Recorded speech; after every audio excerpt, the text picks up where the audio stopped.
NHK 大河ドラマどうする家康第40話孤高の中心三成と家康の対立。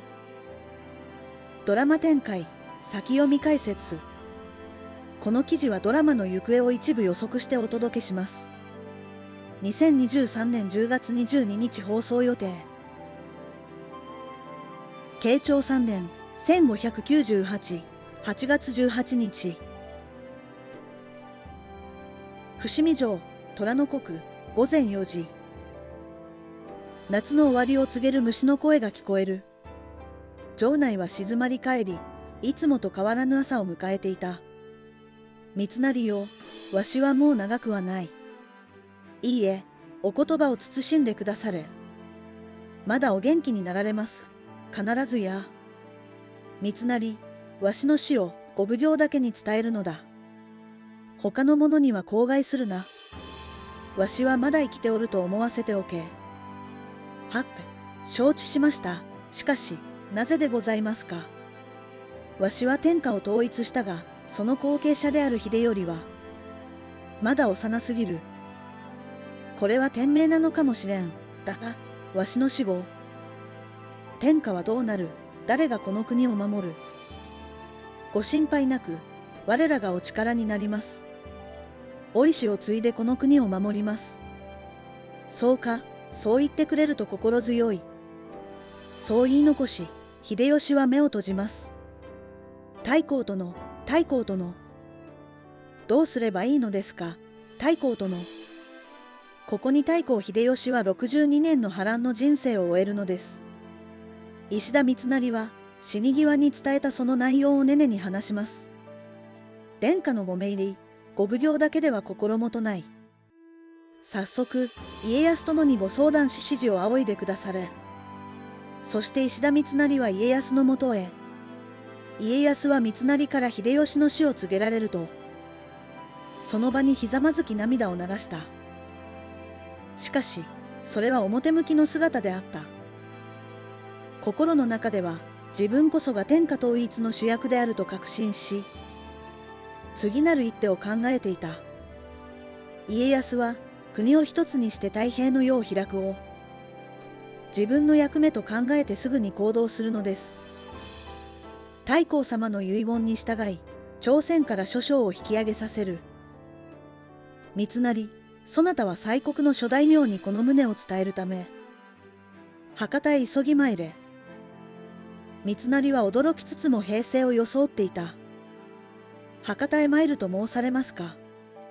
この私がなぜ、家康殿のご命令を伝える使者にならねばならぬのでござろうか。家康は声を張り上げて三成に言います。わしは東国の治安を守るため、江戸に嫡男秀忠を送り込む。そなたは西国の諸大名をまとめてくれ。わしがそなた以外に任せられるものがあろうか。三成は不満を隠せずに、承知いたしました。石田三成は家康の言葉に従ったが、その心中は穏やかではなかった。家康は秀吉の遺言を利用して、自分の権力を拡大しようとしているのだと見抜いていたからだ。三成はすぐに四奉行を呼び寄せ、家康に対抗する策を練り始めるのです。我らが仕えるは秀吉様じゃ。天下統一の偉業を成し遂げられた英雄じゃ。その意志を継ぐ者は、五大老ではなく、五奉行である我らこそじゃ。それがわからぬか、長塚殿。三成殿、落ち着かれよ。秀吉様はすでにこの世におられませぬ。今は家康様が覇権を握っておられるのです。我らはその時代の流れに従うべきです。石田三成は憤怒して言います。時代の流れだと、そんなものは我らが作るものじゃ。家康は北の政所様を利用して、五奉行の権限を奪おうとしておるではないか。それを見過ごすというのか、許せぬぞ。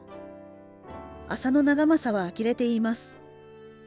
三成との北の政所様は秀吉様の正室であり、豊臣家の当主であらせられます。家康様はそのお方に敬意を払っておられるだけでございます。そんな陰謀などあるはずありませぬ。敬意だとバカなことを言うな。家康は天下人になろうと企んでおる。そのためには我らご奉行が邪魔なのじゃ。だからこそ我らは団結して家康に抵抗しなければならぬのだ。天下とは実力で取るものじゃ。家康の言うことなど一切聞く必要はない。しかしご奉行の中でも三成だけが家康に反発していた。他の4人は家康と和睦しようと考えていた。しかしこれ以上の口出しは家康に凋落されてると思われるためできなかったのです。時は過ぎ去り11月末、博多に朝鮮からの引き上げ船が着きます。石田三成は早々に帰還して間もない諸侯、加藤清正、福島正則、黒田長政ら10名を前に話をします。諸君、この度は秀吉殿のご遺言により朝鮮からの引き上げを命じられた。これは我らが朝鮮で戦った7年間の苦労と功績を無にされるというもの。諸君のご心中を察し申し上げます。三成のこの言葉に加藤清正は憤慨して言います。我らは朝鮮で血と汗と涙を流して戦ってきた。食料も不足し、多くの兵士が餓死したり病死した。お主らご奉行は何もしてくれなかったではないか。三成殿、お主はいつから我らに指図する立場になったのか。お主は秀吉殿からご奉行に任じられただけで、我らと同じ家臣に過ぎないはず。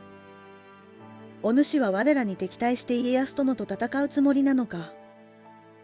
石田三成は怒鳴って言います。バカなことを申すでない。我らが仕えるは秀吉殿であり、その意志を守る者は我らご奉行であることは明白。家康殿は北の政所様を利用して、我らご奉行の権限を奪おうとしておる。それを見過ごすことはできん。三成殿、お主は我らの心情もわからぬくせに、何を偉そうに言っておるのじゃ。我らは朝鮮で命がけで戦ってきたのだ。お主はただ国内で権力争いに明け暮れていただけではないか。そうだ、三成殿は家康殿と対立することしか考えておらぬ。家康殿は今や天下人である。我らはそのお方に従うべきだ。三成殿は我らと一緒にするでない。三成殿、お主はもう孤立しておるのだ。我らはもうお主とは一緒になどなれませぬ。お主は自分の身の振り方を考えるがよいぞ。加藤清正、福島正則、黒田長政ら皆怒って部屋から出て行きます。三成の言葉はもう誰にも届かなかった。三成はただ皆の苦労を察していただけであり、憤慨される言われはなかったにもかかわらず、それがかえって仲間たちが離れていく原因となったのだ。三成は部屋で一人佇むしかなかった。その頃、家康は他の大名たちとの縁組を密かに進めていました。しかし、これは太閤秀吉が生前に定めた一国一条例や大名小番令に違反する行為でした。太閤秀吉は大名たちが勢力を拡大することを防ぐために、これらの法令を制定したのです。伏見に戻った石田三成は家康のこの動きに気づきます。三成は太閤秀吉の家臣として、その意志を守ることを誓っていました。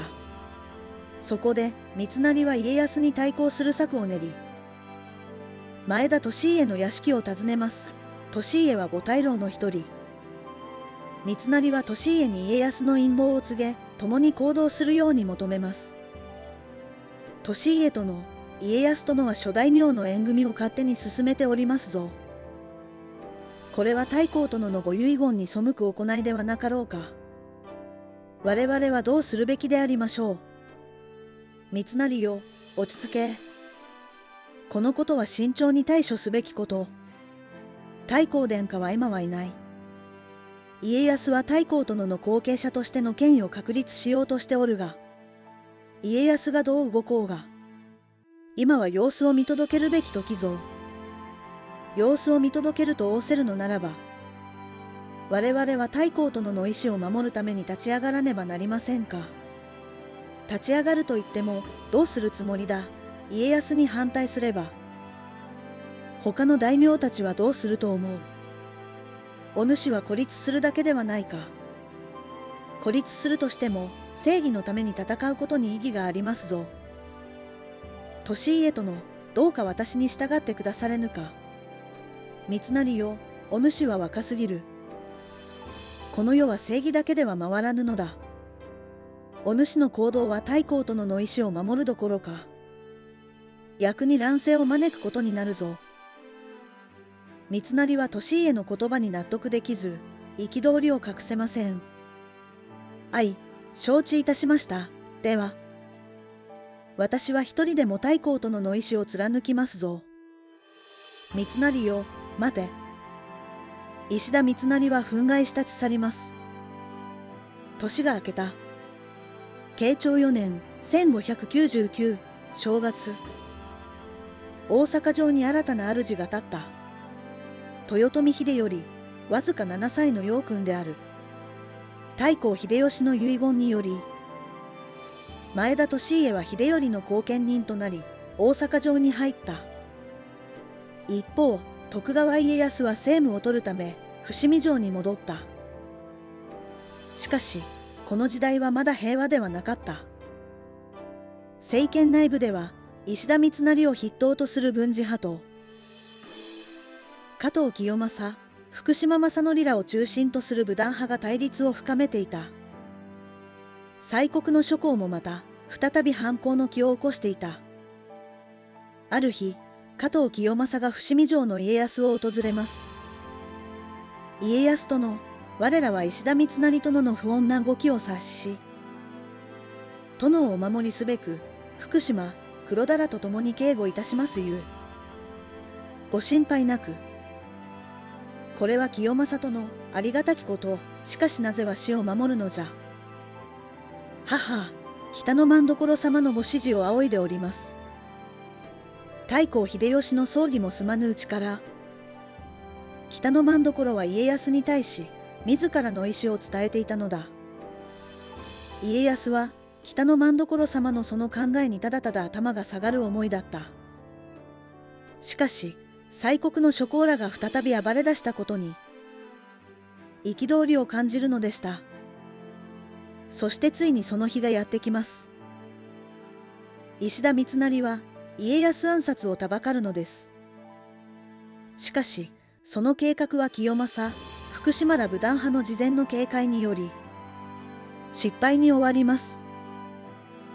清正、福島らは三成の不穏な動きを察知し、家康の警護を強化していたのだ。そして三成は仲間からも孤立して焦燥感を募らせます。誰もわしを理解しようとしない。誰もわしを支持しない。誰もわしを助けないではないか。三成は涙を流しながらつぶやくのです。三成は家康に歯を向けたことで、政権内部から完全に孤立していた。彼は唯一の理解者である前田利家に助けを求めるため、再び大阪城に赴きます。しかし、利家は三成の動きに冷ややかだったのです。彼は太閤秀吉の葬儀も済まぬうちに、家康と争うことを意思としなかったのです。三成とのお主の動きは世間から誤解を受けておられるぞ。太閤秀吉の葬儀も済まぬうちに慎みなされよう。私めはそうは思いませぬ。家康殿の動きこそが断じて許せぬのです。何を申しておるんじゃ。家康殿は太閤秀吉殿の遺言に従って政務を取っておられるではないか。それがどうしたというのです。家康殿は太閤秀吉殿の意志を継ぐものではありません。家康殿は太閤秀吉殿が築き上げた天下を乗っ取ろうとしているのです。そんなことはないぞ。家康殿は太閤秀吉殿の恩人であり、豊臣政権の一員である。家康殿は太閤秀吉殿に忠義を尽くしておられるのだ。それがどうしたというのです。私めこそ太閤秀吉殿の中心であります。私めは太閤秀吉殿の意地である秀頼殿を守るために戦っているのです。利家は三成のその熱意に感銘を受けた。彼は三成が本当に太閤秀吉殿に忠誠を誓っていることを理解した。しかし利家は家康と争う気はなかった。彼は家康と和睦することが天下太平のためだと考えていたのです。三成とのお主のその考えは立派じゃ。しかしな、わしは家康と争う気はない。だから今はおとなしくしておるがよい。利家殿、どうか私めをお助けくだされ。私めは誰の助けがなくてもこの思いは変わりませぬ。三成殿、それではお主は孤立するばかりじゃ。お主は仲間を増やすべきじゃ。仲間といっても誰がおりますか。私めに味方する者などこの世に存在しませぬぞ。そんなことはない。お主に味方する者は必ずおる。お主はもっと広く周りを見渡すべきじゃ。広く見渡しても無駄でありましょう。三成は利家のその言葉に愕然としたが、これ以上争っても仕方ないと考え、では私めは利家殿のお考えに従いましょう。よし、それでいい。お主は今は静かにしておるがよい。時が来ればお主のその思いは必ず報われるぞ。ご無礼をつかまつりました。私めは利家殿のお言葉を信じております。三成は利家に礼を言って大阪城を後にします。しかし三成はまだ争う気でいた。彼は自分の信念を貫こうとしていたのだった。彼は心の中で叫ぶのです。申し訳なきことを。私めは利家殿のお考えに従えぶ。太閤秀吉殿の中心として家康殿を討つぞ。その後、前田利家は病を押して伏見城に家康を訪ね、今までのわだかまりごとにお互い和解をします。慶長4年2月、太閤秀吉の葬儀が行われました。石田三成が葬儀の準備をし、豪華な棺や祭壇を用意しました。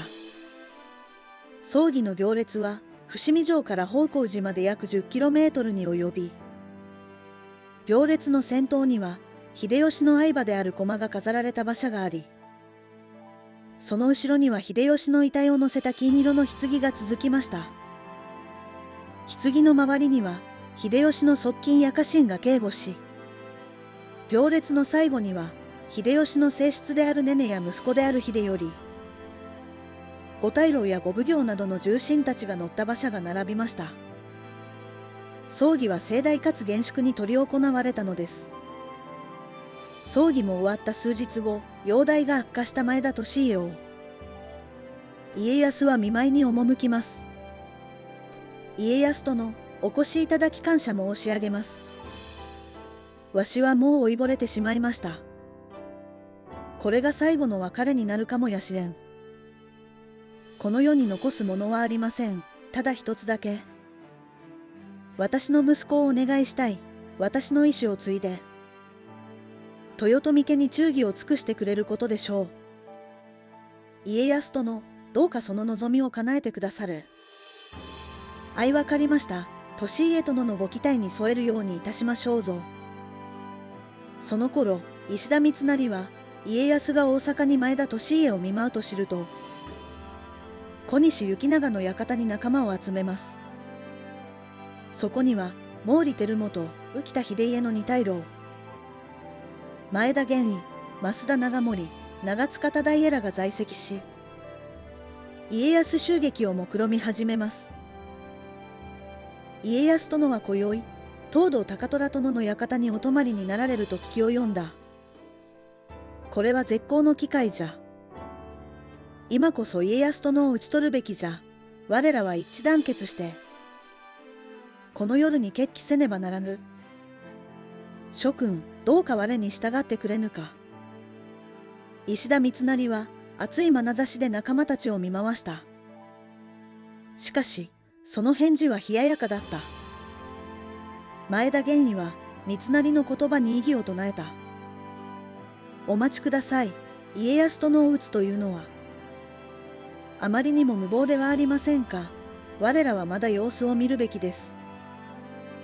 玄殿はこの話に異議を申すおつもりか。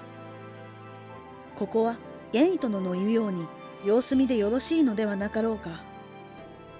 家康襲撃の目論見に賛同するのは、石田三成、小西行長の2人しかいなかったのです。三成はただ一人で太閤秀吉の意志を貫こうとしたが、その行動は逆に乱世を招くことになったのだ。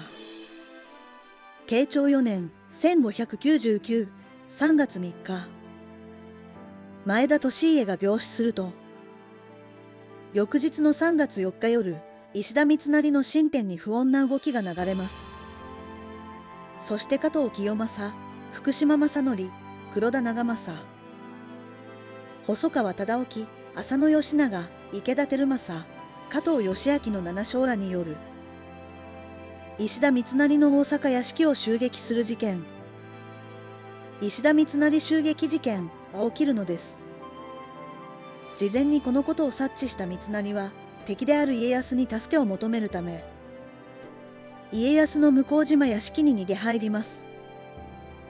家康殿に内密の話があり、急ぎこちらに参った。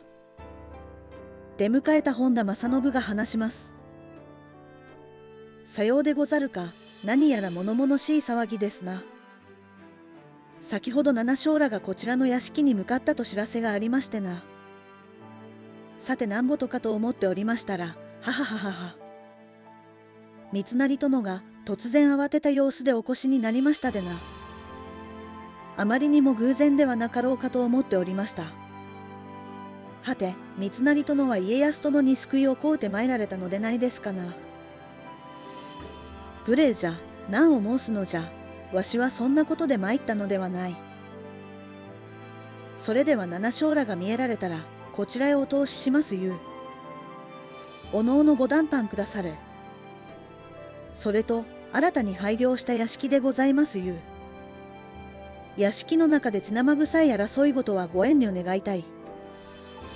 拙いことを言ってしまった三成は慌てます。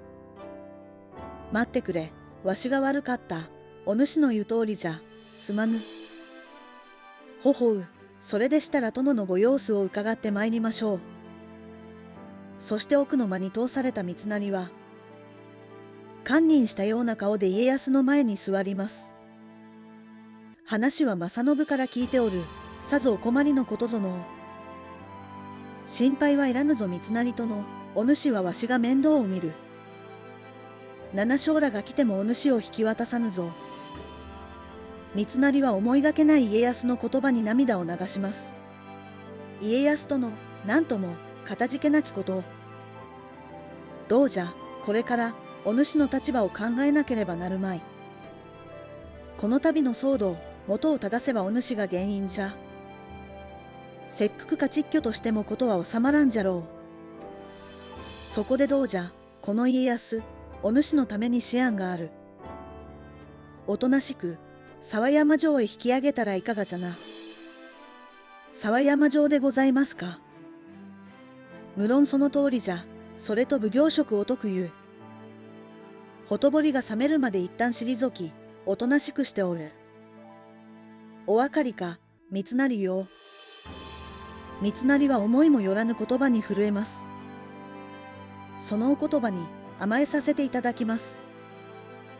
この後、七将は伏見場外で睨み合う状況となるが、仲裁に乗り出した家康により和談が成立。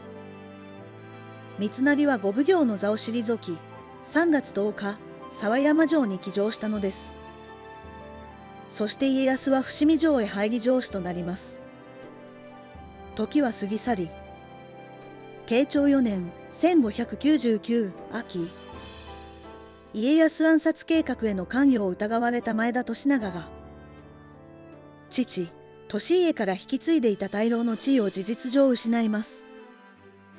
これによって五大老五奉行は四大老三奉行となり、以降、豊臣政権内部の主導権は家康が握ることに。そして家康は、幼い主を残したまま乱れ果てた大阪城を、自らの手で治めることを決意し、大阪城へ赴くことを決めます。しかし、これを意志としない石田三成が再び立ち上がるのです。家康の大阪城入りを阻むため、三成は大阪城内に不穏な動きありという噂を流します。しかし、家康は強引に大阪城へ入城。三成の企みに利用された諸侯は、家康に名指しされて困惑しますが、北の政所の取りなしで一旦事態は収まり、家康は秀頼の傍らで政務を取ることになります。しかし、時は移り変わり、慶長5年1600春、天下の情勢は一転したのだ。家康は上洛を拒む上杉景勝に対し、会津征伐を決断します。これにより、家康は会津へ向かうと、三成はこの好機を逃さず、空き城となった大阪城に入城したのです。三成は家康の不在を利用して、反家康勢力を結集しようと画策したのだった。家康は三成や諸大名の去就を見極めていたのです。どうする家康。